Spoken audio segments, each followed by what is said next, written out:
So, when you take a look at the scriptures concerning sexual intercourse, even the scriptures made reference to sexual intercourse in different ways. You know, people can actually be having sex, yet they're not intimate. Even though sex is an intimate act, people who are not even intimate can actually literally have sex. So you see a guy going to the house of a prostitute to have sexual intercourse. In that aspect, that is when you see the scripture using the words like, and he went in unto her, and Abraham went in unto Hagar, because naturally, there was not this natural, physical, and soulish connection, but he had to do it. So he actually literally went in. So you see a lot of guys going to the house of prostitute. They actually went in there. They went into. But then you see the scriptures talking about, and then he knew, and Adam knew his wife. Now, this is this is where intimacy is being added to this is where intimacy actually literally adds to the action.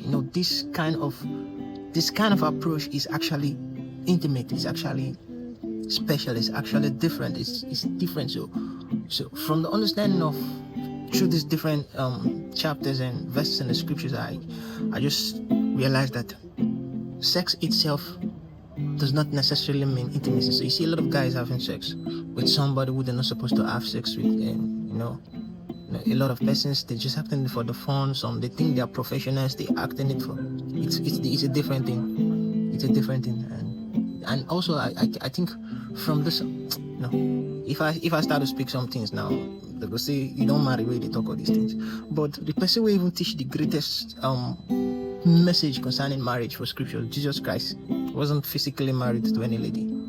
But let me just, maybe in the future when I get married, and maybe I'll talk more light on this stuff. But sex itself does not necessarily mean intimacy. That somebody had sex with somebody does not necessarily mean they were really intimate. Some persons just felt they had the urge and they just want to release something. It's wrong. And so some persons, they just go to the house of a prostitute and then they just went in. They just go into the person. I know say went in that wrong English, not deliberate. But sex is meant for knowing, not going in. May the Lord give you understanding. Shalom.